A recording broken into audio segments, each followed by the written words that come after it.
All right. Hey, team.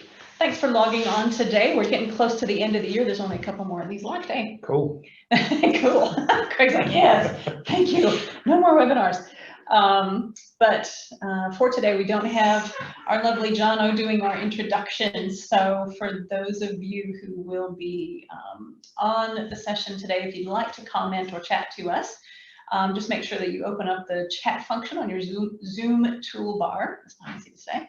And make sure that you enable chatting to all panelists and attendees. There's a couple of points where those of you who are on live today and not watching this as a recording will have the chance to give us a little feedback, so that'll be helpful. So let's move forward, shall we? Let me get this down out of the way. Sorry, working my technology over here. All right, so today's topic is to stay out of overwhelm. Staying out of overwhelm. So we're going to dive into that in just a second, but first we'll do our normal introduction of who we are. So Craig, I'm gonna let you do this for change because I'm kind of sick of doing it at the beginning of every webinar, so carry on. Cool, so we generate business and life solutions. Fancy that, is exactly what you can read on the page. We effectively called ourselves that about 4 years ago now, coming up 1st of November. Ideally because we're more than accountants. We look at your business and we look at your life and we tie the two together to make sure you're getting the most out of both of those. So that's why we are Generate Business and Life Solutions. Brilliant. And you are? And I am, yeah, I'm a chartered accountant of many years. It's every year and every month that goes by, it's longer. Lovely family, enjoy what I do, enjoy making a difference in the lives of those around me, and will continue to do so until my time is up. Ooh, I like that. So I think we'll both be doing what we love to do until we step into the grave, eh? Because it's just, yeah. Yeah, my terminology is step into the box, because some people don't like death names, death connections, and they don't tend to think of boxes as death. So step into the box. Step into the, see, when I think of box, I think of being confined in a box and conforming. So yeah, different connotation. But anyway, so I'm Jennifer Myers. I am a partner with Craig in a business we have called Generate Leadership Solutions. I've been a part of the team here at Generate Business and Life Solutions for my entire time in New Zealand, pretty much, which is now coming up on 10 years, which is crazy. Is that time gone? I don't know. I don't know. I mean, we say that and we laugh, but you know, sometimes we keep going, we will put off until tomorrow. And 10 years goes and you're still putting off until tomorrow. And I think, you know, what people need to understand, and I think 2020 is a classic year to say, stop putting off.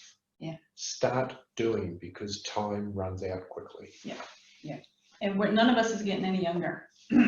So, but I'm still a spring chicken. I don't know about you. But anyway, and by the way, it's nice to have Craig back with us this month because we've gone through the past couple of months and Craig's been away. We're feeling a bit under the weather. So hopefully he's getting on top of that, which is great. Yeah. So anyway, I work with on the leadership team of a business called Venus Network here in New Zealand, so I'm part of that. And yeah, just to have my fingers in a few pies, but it's all about helping people to move forward in business, which is wonderful. So that's me. Why does Generate do this, and how do we do it, right? So what we do is we help our clients who we happen to love working within that medical space. So those medical practices, dental practices, professional spaces.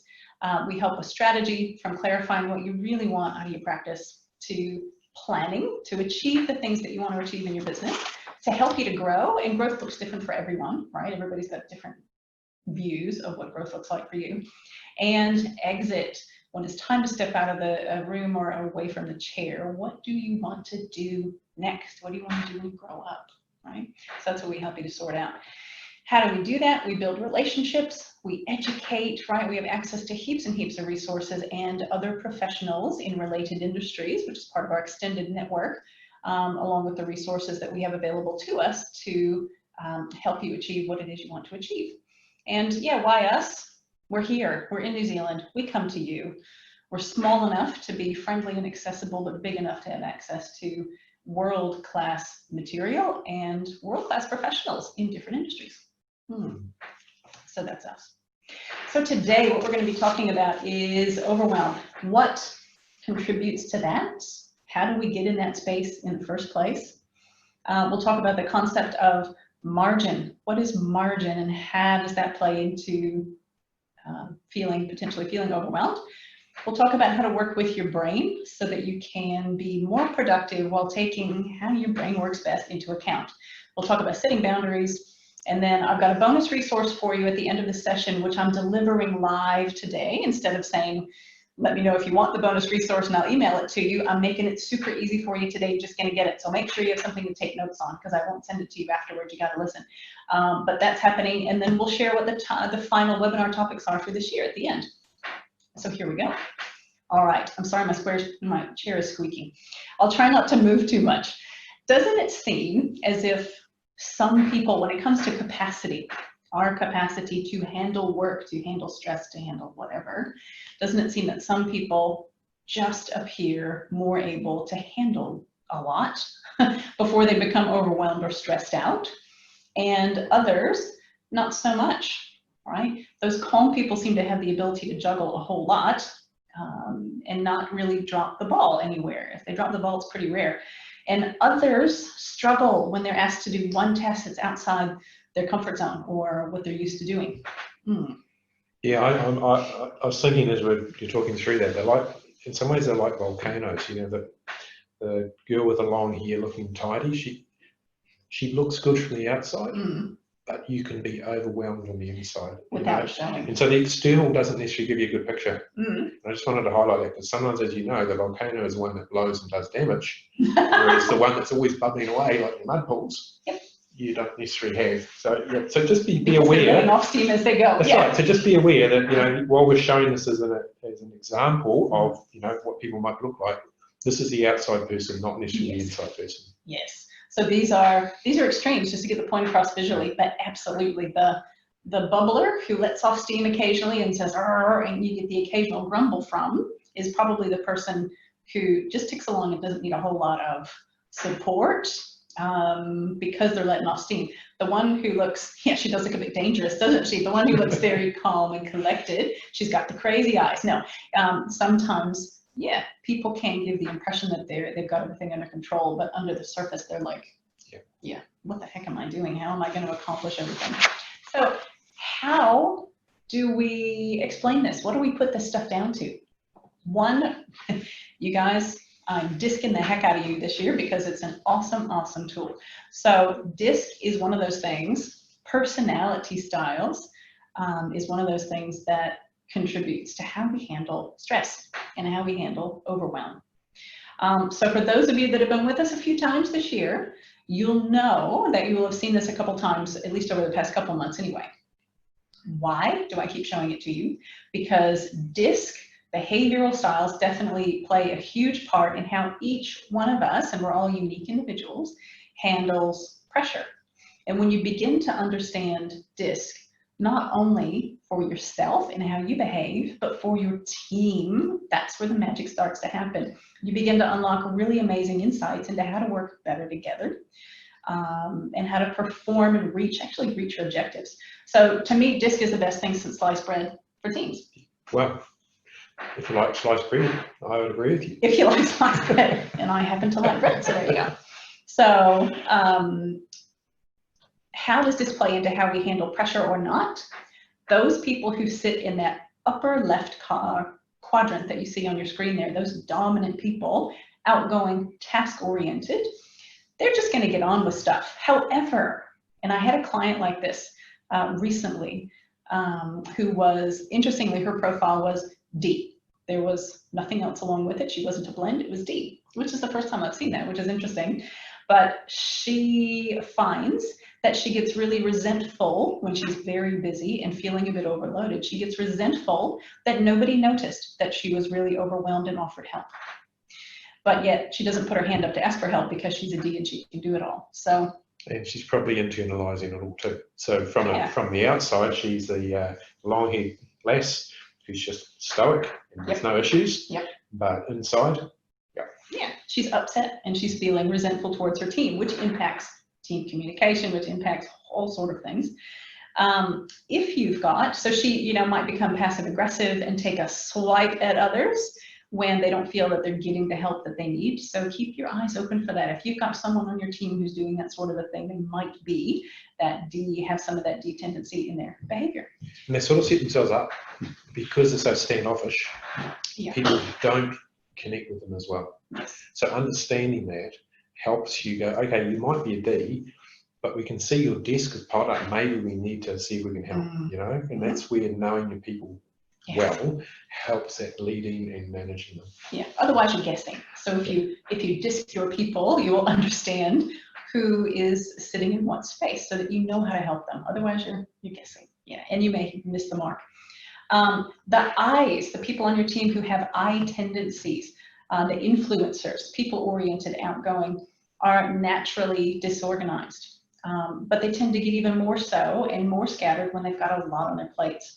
So they tend to be really optimistic. So that means that they're going to tell you that, yes, I can handle that. Sure, I got it.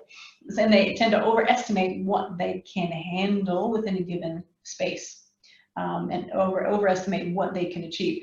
So take notice when you got someone like this on your team, and ensure that you make the space to check in with them and ensure they've got a realistic plan of attack in place to support themselves.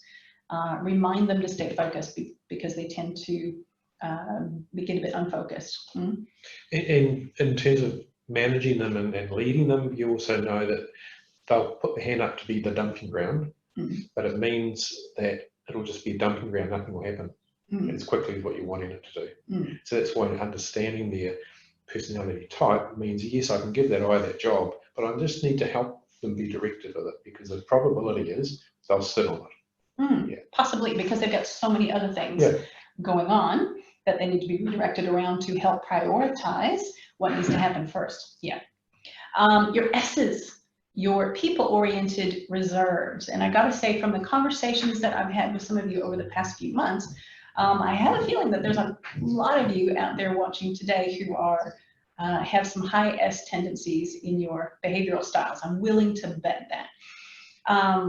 Yeses tend to say yes to everything.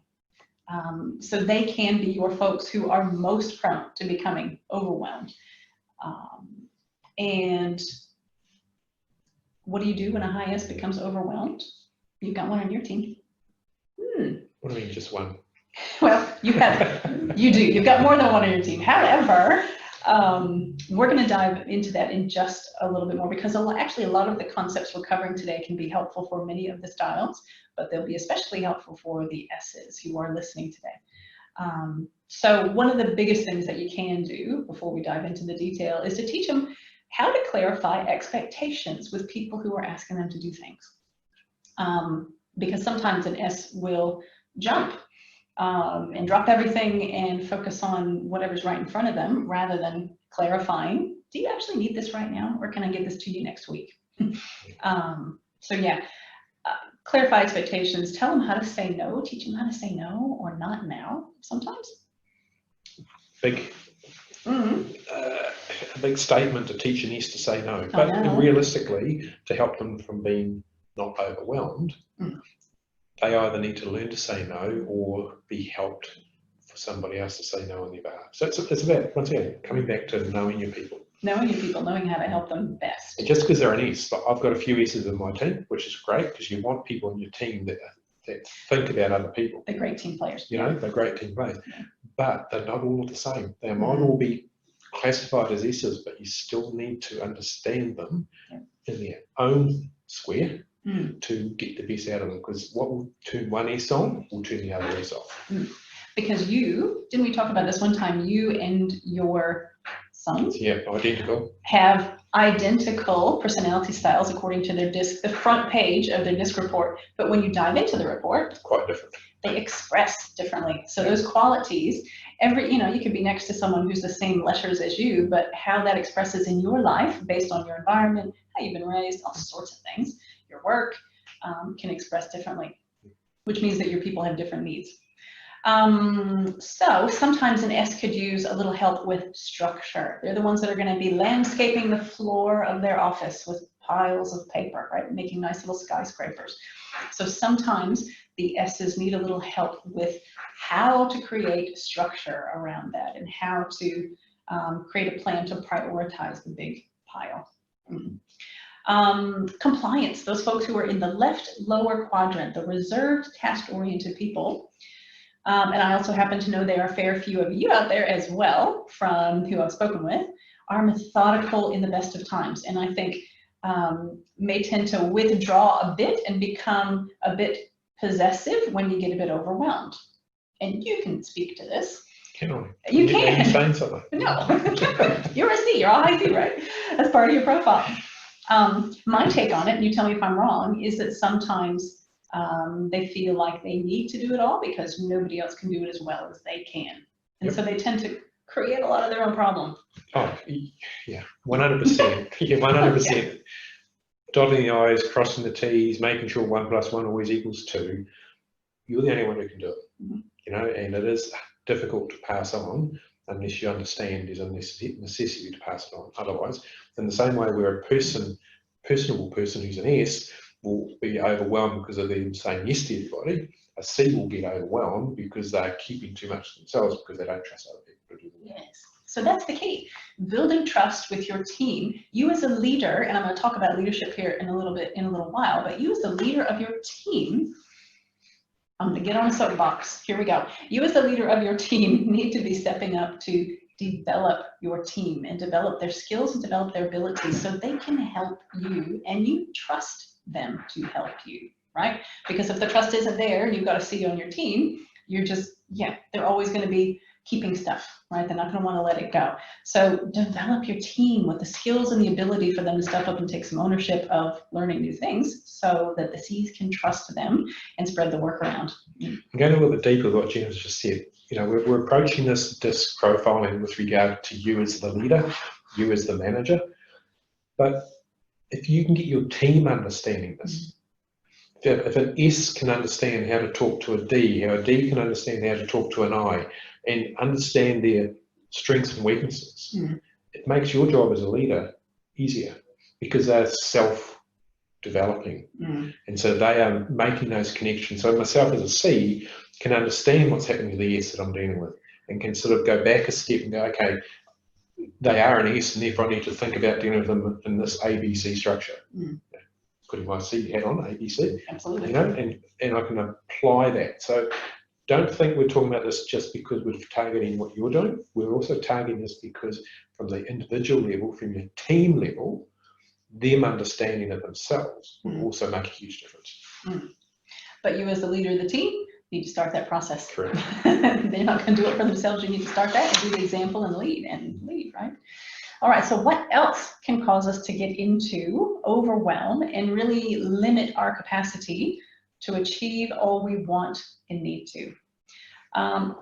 One thing is limits that others put on us. Sometimes this can happen when we aren't given the tools or the freedom that we need to prioritize, delegate, create systems that are going to help us become more effective. Have you seen this happen where people they're feeling a bit straitjacketed in their role, where they don't have enough autonomy to do what they need to do in order to get the result that you want them to get? I guess it's I'm sort of sitting there and thinking twice about your question because it's really an oxymoron, really, because it happens all the time. There's always an external factor, not necessarily a person, who's putting some sort of constraint on what you as a person, what you are doing. So to me, it's one of those, it's always happening around you. So it's like you're asking me a question you already know the answer to. So it's externalizing those, the external factors that kind of come in to limit what you do, or maybe it's your perception that you're being limited, but sometimes there are limitations. There's finance, there's whatever. Yeah, I mean, it's some examples, like we have stand up, sit down desks here, so people can choose to stand up, sit down. Now, before we got them, in some of our people's minds, there is a limitation because they were not feeling healthy at work. They were always sitting down, and obviously, you know, with medical professionals, you're either bending over beds or bending over chairs, or you know, similar sort of thing. And sometimes you're in a situation where you don't have a lot of choices of what you've got access to. It's the handcuffs stopping you thinking that it's stopping you, but you can make choices around that. So one of the choices that you can make is to, if it is something that you know can be remedied, speak up and advocate for yourself and ask for what it is that you believe you need in your role in order to be more productive, be more effective, that you're not getting at the moment, or step up and access some additional training for yourself, right? So yeah, advocate. It's a win-win. I mean, if you can sell your story to the person paying the bill, that it's going to give them a return on investment, then there's a very high probability that it's going to be ticked off. Absolutely. Okay, but you've got to think outside the box you normally live in, because if you're trying to sell your story, you've got to think, well, this is my box I'm in, this is my perception, I'm selling it to Joe. How's Joe going to look at what I'm doing? So sometimes you've got to expand your thinking a little bit in order to achieve that. So I think the biggest failure people will do is they'll still talk about their box and focus on their box, and then when they go to Joe and Joe says no, because Joe's got a bigger picture, because then they get despondent. But realistically, both those people getting together and making sure that the right discussion is held to get the result that everyone wins with. That everyone wins with, because most of the time when you're focused on your area, your role, with in your perspective, you're in the middle of it. So you're not objective about it, and you're not stepping back and looking at, okay, cool, so how does my role fit into the whole picture? And if this happens, how is this going to make the whole picture better? And if it isn't, maybe I should go back to the drawing board and think of a different idea, right? Okay, so the second thing that can happen, an additional thing that can happen, is we put limits on ourselves all the time. Things that we, negative self-talk that we say to ourselves. I'm up to my ears in work. I don't have the skills to do that. I don't have the time. I don't know how, fill in the blank. We do that to ourselves all the time. I'm not good with technology. That's another one. And unfortunately, I hear that from people who are our age and up, right? I'm not good with technology. But some people who are younger just don't want to be bothered, right? Yeah, and I always say, compared to who? Yeah. Because you're a genius compared to someone else who really knows nothing about technology. But yeah, these are really just all lies that our brain tells us to keep us in our safe space where we feel comfortable, where we're not learning new things and stretching and growing, because growing always involves a little bit of pain and potentially some sacrifice, doesn't it? Humans do everything we can to avoid pain. So why would anyone in their right mind step outside their own self-imposed box? So yeah, we need to set the example and become better. We as leaders become better so that those around us can be better and the whole team can move forward together. But we need to set that example. So when I talk to someone who is leading a team and I see that they're putting themselves in a box, I just wonder, wow, how does that impact everybody else around you? Well, everyone can see the box except the person in it, you know? Yes. You know, and I think you've got to think, when you put those self-limiting beliefs in place, you've got to put it into perspective. Go back to when you're a baby and then you're a child, you know, go back over your life. If you were self-limiting to the extent where you probably are at the moment, you would never have left the initial house you stayed in. You know, each day brings another set of things in your life that you may never have come across before, and most times you've dealt with them. And the question is, you dealt with them when you weren't really thinking about them, so why are you not dealing with them now when you have more control? Yes, you've got the skills. I think sometimes we just forge forward and the fear clouds the fact that we actually know what to do. Yeah. So another thing that can also hold us back and limit our capacity is, whose approval are we seeking, right? Sometimes we don't back ourselves enough to just get on with it and create a system that we feel confident is going to help us, or whatever that situation might be. Instead, we double and triple check it and think it over 5 times and second guess and get 10 million opinions, right? And this comes back to the self-limiting stuff as well, right? I'm not smart enough. How could I create a system like that? Do it. If you've been in your role and you know what's going to help you to move forward, you know, back yourself. We can go through all our lives seeking approval from others and end up regretting a whole lot later on, right? Things could have been so much better. All right, so sometimes our capacity can be limited by our physical energy.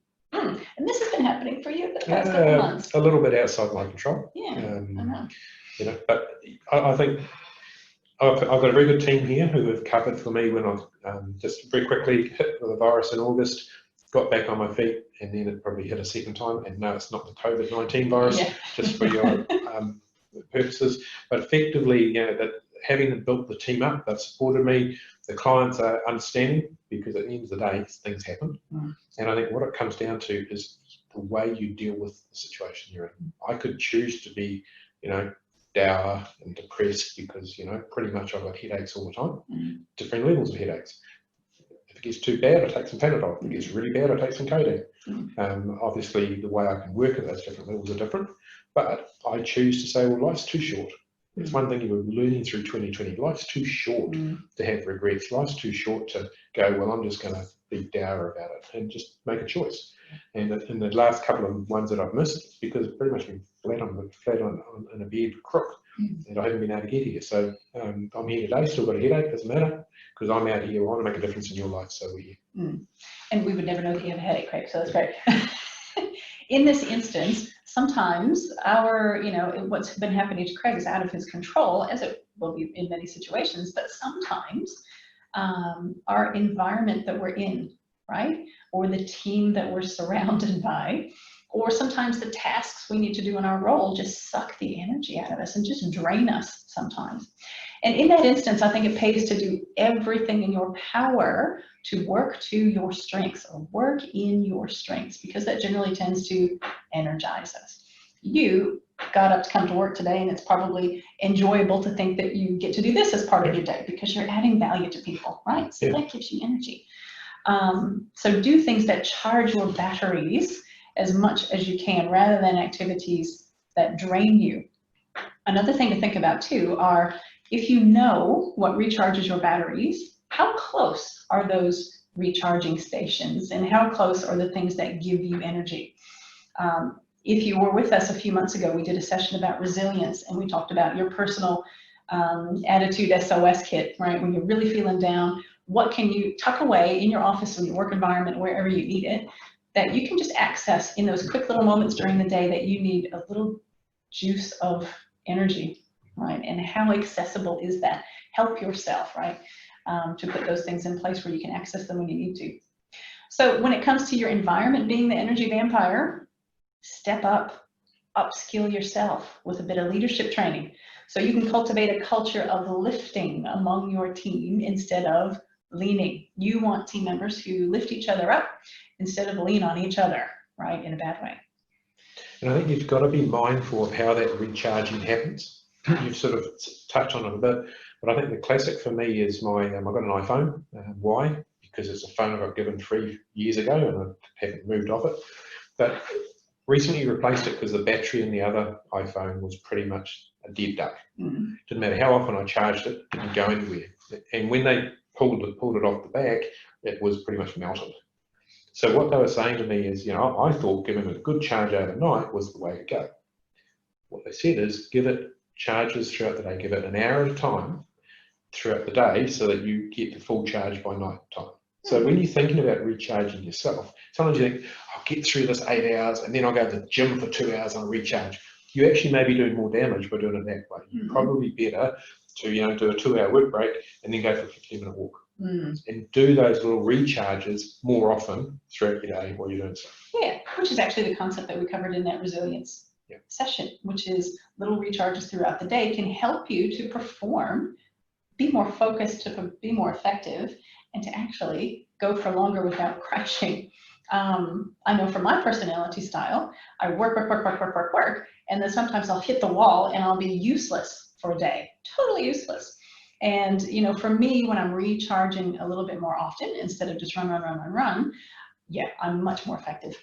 And that's part of the reason, as a firm, we're in a trial for 4-day weeks, because we see that recharging station, just by splitting your work and family time up a little bit more than what we had, we're finding that our team generally is working at a higher level when they are working versus what they were. Because you think about it, you get to the end of, or probably get to the start of your 5th day at work, there's no way you're as effective as you were day one in the morning. Yep. All right, so team, if you're with us regularly, you will know that I'm a bit of a word nerd. So here comes your word definition of the month. So the word is margin. And for the Merriam-Webster Dictionary defines margin as a spare amount or measure or degree allowed or given for contingencies or special situations.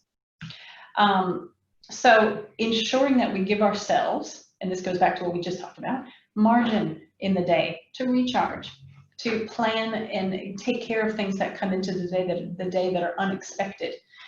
This looks like, in a dental practice, holding aside appointments for emergencies and emergency patients, that if they aren't filled, is margin, right, to do some other things. So how do you plan margin into your day and in your role to give yourself space to handle the unexpected and to recharge when you need to recharge?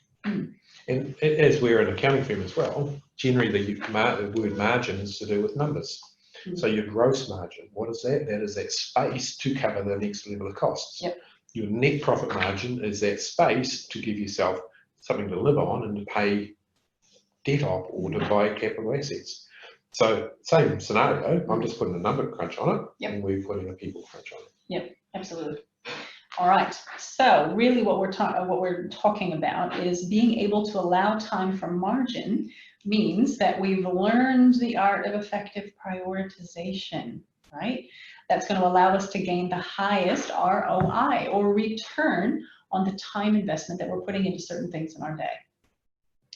When you evaluate something that you're going to buy or something you're going to put money into as an investment, you always look at, what's it going to return me in the long run? How is this going to make me better for putting money or time into this?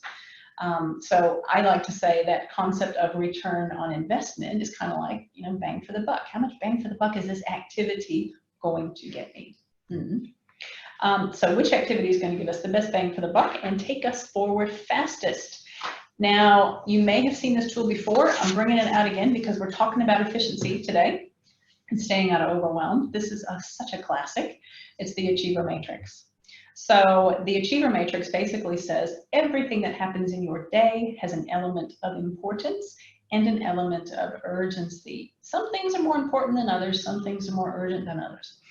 So we're going to break this up into 4 quadrants and say activities that are initiated by others, activities which are reactive, where we're being reactive, and where we're working in our practices in, the micro sense, and feeling a bit out of control. Those things we need to do now.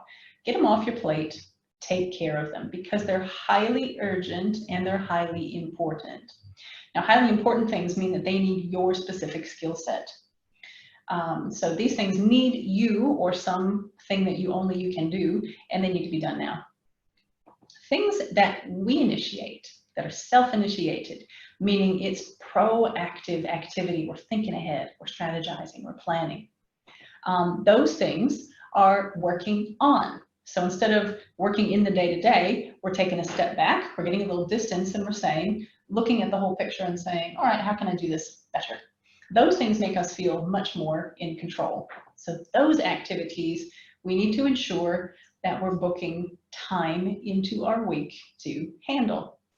Now, the caveat here is, if you've got a task or something that you do throughout the day or the week that sits in that decide when space, if you leave it there for too long, what happens? It becomes urgent. It becomes urgent, so it flows over to the do it now, right? So you want to, those things that are in that decide when space, if you booked time in your diary to work on those things, honor that time, because if you keep booking over that time with other things that are seemingly more important when they're really not, it's going to flow over to that urgent space, and you're once again going to be feeling out of control. Stuff that isn't important, isn't urgent, it's time-wasting activity, it doesn't serve you, dump those. Dump them out of your day. And I'm not quite sure what that looks like for you, but occasionally things happen during the day, you get yourself sucked into something, it's like, oh, I shouldn't be doing this. Those things in the lower right-hand quadrant are activities that are initiated by others, right? They're reactive because they're highly urgent. They're low value activities because they're not super important. You don't have to do them. So they're low value for you. And though this is where we can gain the most leverage in this matrix. if we can find ways to delegate these things to other people who we trust and who we've trained and, right, we've got them to the point where they can do it. It's a great development tool for your team, delegation. Or if we can create a system for these things such that each time we do them, they take less time, this is where we can regain a bit of time each week that we can then plug back into the decide when activities. Or recharging. Or recharging, right? Plug it back into decide when, or recharge your batteries.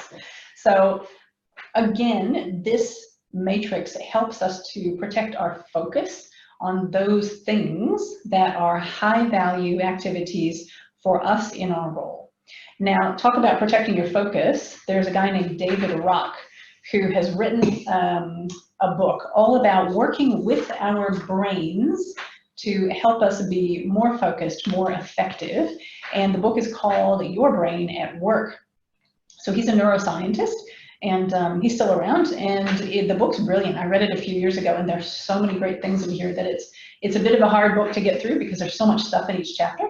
I took like 12 pages of notes, typed notes on the laptop as I was reading, so there's heaps of notes through this book. So if you give yourself a little bit of time and you digest what's in it, it's really good. And you're medical people, so it probably will make more sense to you than for some people. Exactly, by neuroscience. So David basically talks about the fact that our brains, and you guys will know this, our brains need heaps of energy to tackle creative activities or things that need focus and need thought.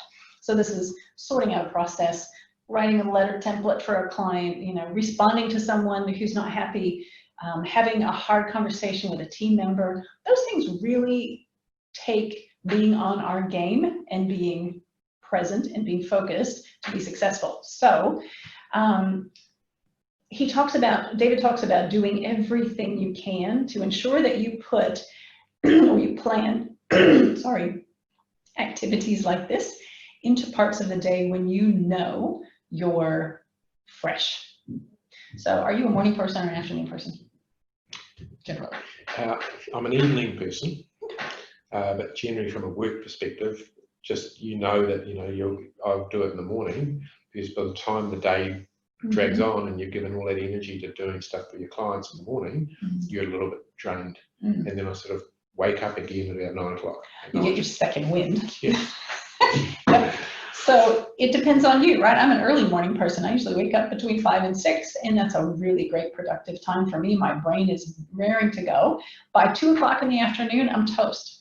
So, if I just take a little downtime at 2 o'clock in the afternoon, I should live in Europe, in Spain, where I could do siesta from 2 to 4 every day, right? So I have a little break, and then my brain comes back online between 6 and 7 after I've had a little dinner or whatever, and I'm happy to do a little work in the evening. So that's just how I like to work. Everybody's different, and the time that you're going to be most fresh is different from your teammates. So get in tune with who is fresher at what points, and see if there's any way that you can rejig what you're doing to ensure that that focus time is hitting when you're best able to cope with it. Your brain is best able to cope with it, and leave some of those no-brainer activities to the times when you're not so fresh. Right, so it's not as taxing. And what I find also is I'll hold off on tasks until I have that same task grouping together and do them all in one go, because in terms of the brain power, if I'm doing the same thing, I'll get through 5 of them quickly by doing them all at once than I will if I do it one at a time over time. And this applies so much to, you get to look at these beautiful people with the plate spinning, but thinking about how a practitioner schedules their day, it addresses this issue, right? So, having a difficult series of patients all at once is going to be extremely taxing for the doc, right? So putting something in the middle or at the end there that is a little less energy hungry is really helpful to allow the doc to recharge as well. So talking about lots of things, plate spinning, in the book, Your Brain at Work, David Rock basically says multitasking is a total myth. We can't do it. Our brains can't cope with it because our brains are really, it's been scientifically proven that our brains can only effectively accomplish one task at a time that requires any sort of focus. So if we're in any way, shape, or form going to do more than one thing at once, they have to be rote things that we don't have to think about, that literally take no brain power, like walking and chewing gum. So, do you agree with that? You're looking at me like you're dumb, so I'm going to give you a little space. No, I'm just thinking, some people would say, women are good at multitasking. I mean, that's a common comment that's out there in the world. I mean, some people would turn around and say, well, this guy has written the book, so he doesn't know what he's talking about. And I'm sure if you'll be able to find authors like Caroline Leaf is another neuroscientist that, pretty much similar story. They'll cover the same topic. So don't let a myth stop you hearing what we're saying. True. Good point. Well done. I can see you were thinking about something really funny. All right. So most of us as humans tend to want to please people, right? Most of us, and there are a few people who could care less, but most of us tend to want to please people. And sometimes that ends up looking like us not respecting our own time and our own boundaries. And it affects our productivity. We take on too much, especially some behavioral types, as we mentioned earlier on. And what happens? One of the plates drops. What happens when a plate drops? Depends if it's plastic. It may not break. Generally, will make a lot of noise, and if not break, it'll put you off the other stuff that you're doing. Yeah, it does. It messes up your flow. It most of the time puts you in non-delivery to someone else who's counting on you, which in turn impacts your credibility, your trustworthiness as a team member, right? And you've had this happen to you, I'm sure. Someone on your team's like, yep, I'll get that back to you, I'll get that back to you.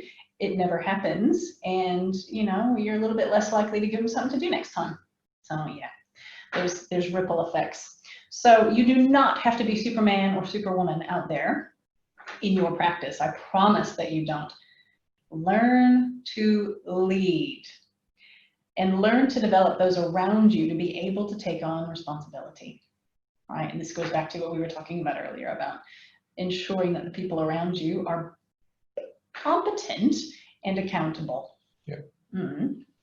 So in a little while, I'm going to share something with you called the Leader's Journey that I'm going to kick off soon with a group of you PMs and docs who are committed to learning how to lead. It's a very different approach to management, right? Leading and managing are two totally different things.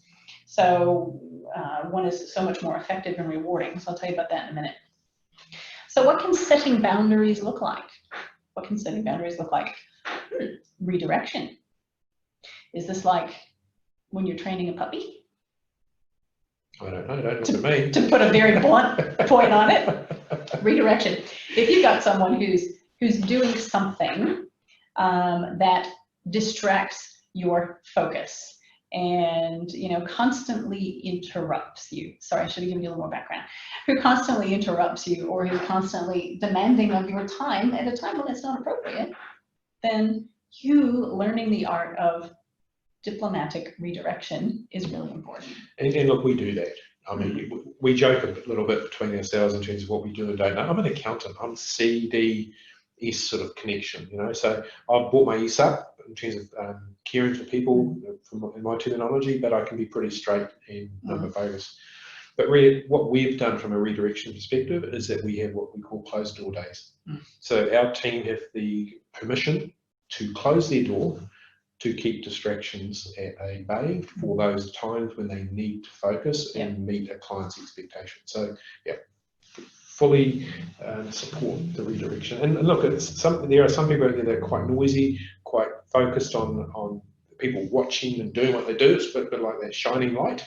Put them away in a room somewhere, where they don't distract others. So to me, that's another form of redirection. Sometimes you've got to think about the workspace you're working in and how it's best structured to work very well. And I was just talking to a practice manager recently, just a couple of weeks ago, who was sharing that it's very difficult for her to have closed door days because she doesn't have a door, right? She has an open office space and she has a corner of that office. So what would you suggest in that instance for her? Well, just because you've got no door doesn't mean you can't work around the principle of a closed door day. And so it could just be, you walk down a footpath that says slippery, wet. So you know there's a big sign there in front of you that you know, be careful, right? So what she needs to do is somehow create a big sign that she can put out and say, close the door, period. Yeah. So when they see that sign, they walk and see the sign, they know, come back when the sign's gone. Yeah. Yep. So you can create a false door, right, to give yourself a little bit of space, but it's learning to step up and advocate for yourself in that instance to redirect so that you maintain some focus and you get a little bit of breathing space. Just don't have the closed door sign up 5 days a week, 52 All weeks day. of the year. Yeah, okay, exactly. because that's not the point. Yes, people will stop coming to you. You want to be accessible, but not overly accessible. Yeah. So no rescuing.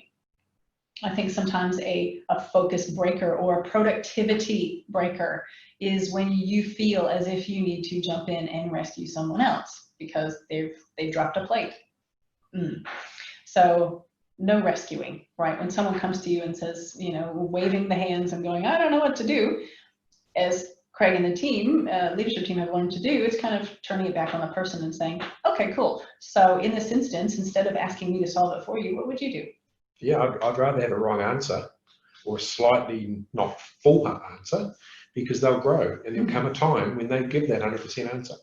Yeah, but they'll never give celebrate. They'll never give a 100% answer if you keep taking it off them. Exactly. Yeah. Don't disempower your people by rescuing them. Allow them to support them if they need the support legitimately, but allow them to come up with their own solutions and just guide.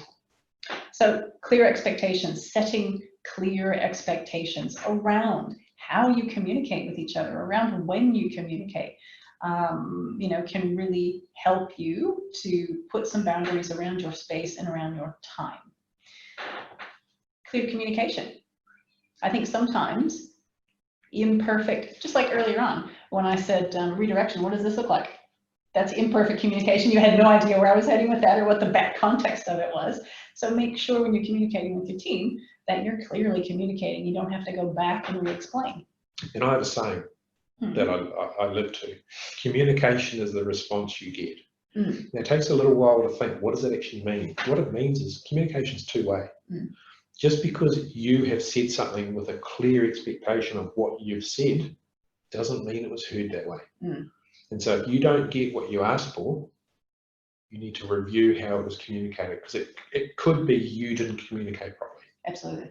Okay, so write it down. Communication is the response you get. Cool. And that's so true, because we think we're communicating something and it's not coming through on the other side, right? It's just coming through as static on the other side. So yeah, learning the art of diplomacy, right? Sometimes when you're really busy, even though I'm a very people-oriented person, when I get really busy, I get a bit short and a bit brusque, like, no, can't do that now, come back later, whatever.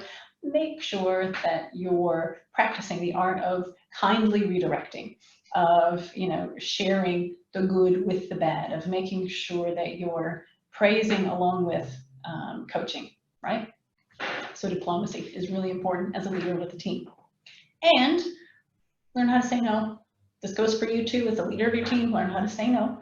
And this comes back to no rescuing as well. That kind of fits under the say no thing. But sometimes, as we mentioned earlier, especially if you have some of those C tendencies, you do not have to do everything yourself, right? Step up, get your team to the point where you can trust them to do stuff.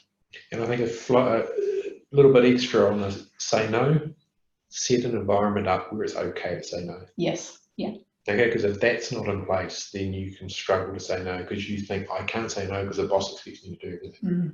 You know, you just need to make sure that you're in a safe space to do that. And that all goes back to your culture. I don't know what your culture looks like in your office, but yeah, yep. So once again, the DISC report that I mentioned just a little bit earlier, I've been offering those for the past couple of months, and many of you have been taking them up, which is brilliant. So I'm going to continue offering them through the end of this year. Why am I doing that? Because as I mentioned earlier, the DISC report is the best thing since sliced bread for teams, right? They're that good and they can help you that much to really understand not only yourself, but your team. So what does this look like? 30 pages. I provide you with a guide on how to read your report, right? So it's not just me dumping 30 pages on you. That's not how it works.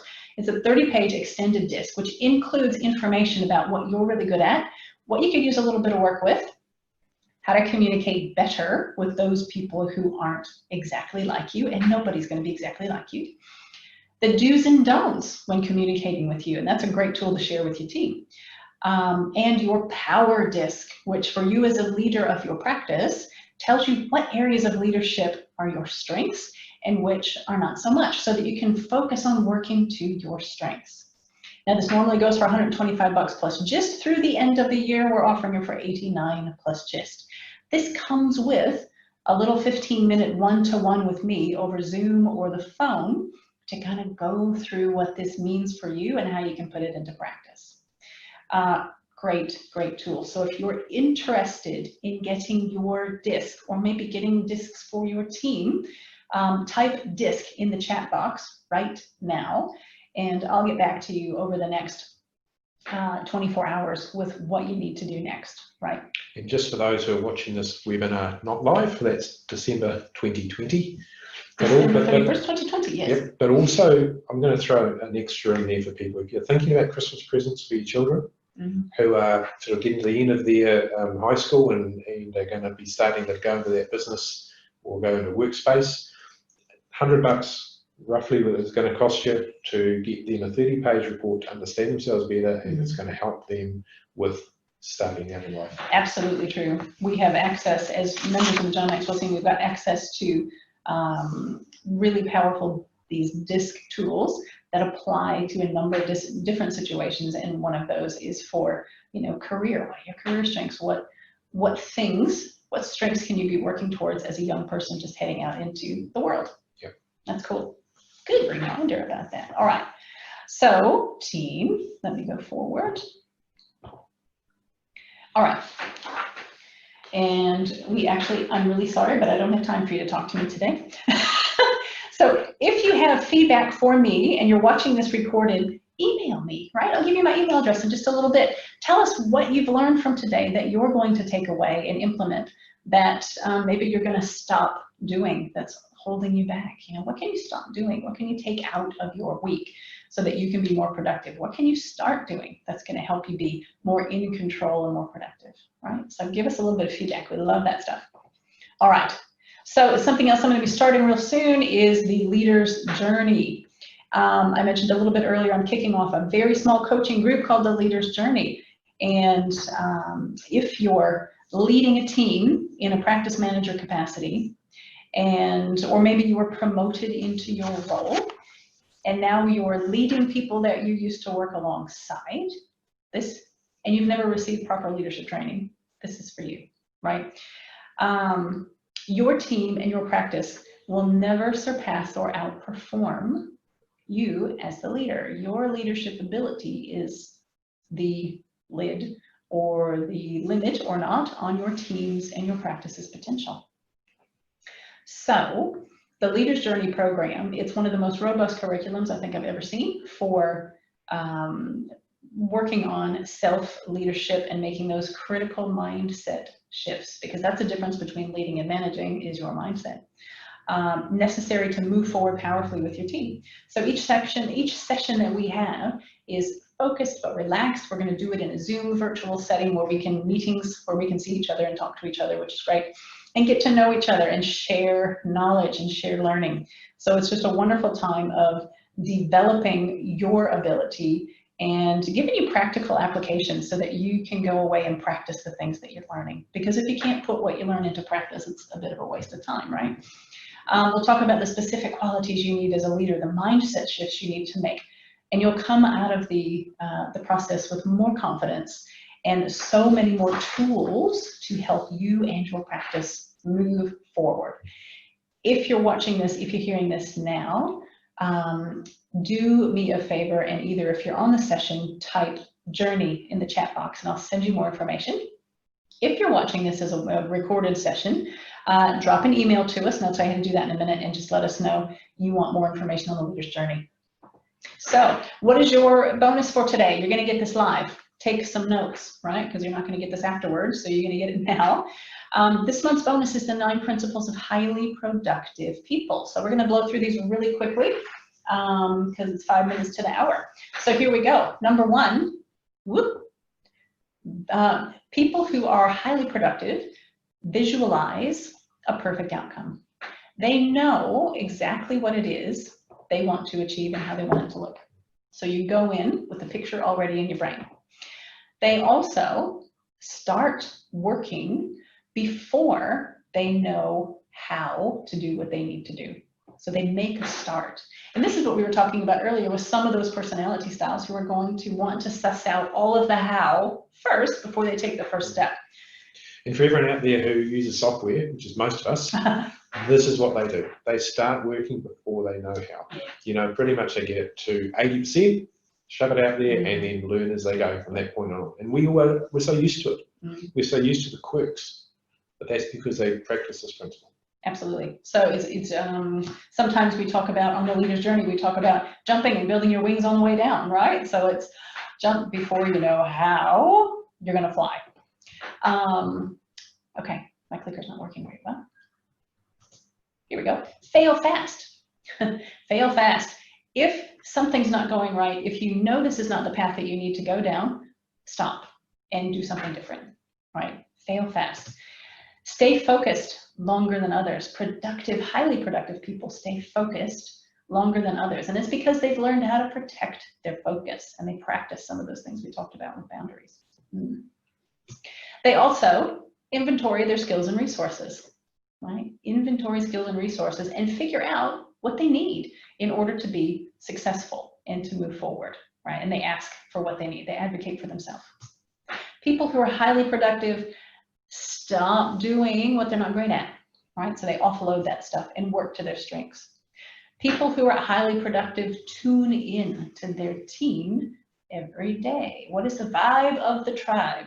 Tune into your team so that you know if you've got a team helping you go where you want to go, you'll know whether you're on the same page that day, that week, or not. So stay tuned in. Decide every day to move yourself and your team forward. It is a conscious, intentional decision. Sometimes it's painful. Sometimes you got to do things with and for your team that you don't feel like doing, but it's a decision to move forward, even if it's a tiny little amount every day. And I barely fit these on the slide. It's all about continual improvement. Continual improvement, reflecting at the end of every day, what can we do differently tomorrow that's going to take us further ahead? What can I, as a leader, do differently tomorrow that's going to get me further? That's what highly productive people do. All right, team, here's what you need to do right now. And that is, if you're interested in either the DISC profile for yourself or your team or the leader's journey, send us an email, Craig and Jennifer at generate.solutions. Put DISC or journey in the subject line and we'll come back to you with the information that you need to take advantage of that. If you're on the session right now, type DISC or journey in the chat box and I'll get right back to you. So team, what are we up to in the next couple of months before the year is over? We've got November, your year in review. So we'll share with you how you can sit down with your team and do a powerful year-end review. How can you pull out the learning and how can you identify opportunities for doing things differently in 2021? And December, I'm stepping outside the square. We're going to do a virtual networking session for PMs, for docs, whoever wants to join us, right? We're going to have a fun Zoom meeting so we can do a bit of interaction and can meet each other. I'm going to do a short mystery training. I don't know what that's going to be on right now, but it's going to be very helpful. And we're going to do a little bit of facilitated networking. So we're going to have fun, even if we can't be physically together because we're all over the place. Why do we do this stuff? We want you to grow yourself, which means you can grow your people and grow your practice and be successful, right? We want all of New Zealand to be successful, but it starts with each one of us growing ourselves. That's where everything starts. All right, that's us for the day. Send us an email if you have a question or if you want to take advantage of either one of those things that we talked about. Cool, thanks for attending and keep well, keep safe, and we'll see you next time. It's good to have you back today. Yeah, cool. Bye, team. Hi, Jen Myers here. I hope you enjoyed that video and it got you thinking about how to implement that topic into your practice. If you have any questions whatsoever, myself or Craig, we are more than happy to answer questions for you and help you understand how to apply what you've just watched and what you've just heard into your specific practice in your unique situation. So please click the button that says book a meeting, and we are more than happy to spend a few minutes with you going through the information and how you can apply it. So thanks for watching, and hopefully we'll talk to you soon.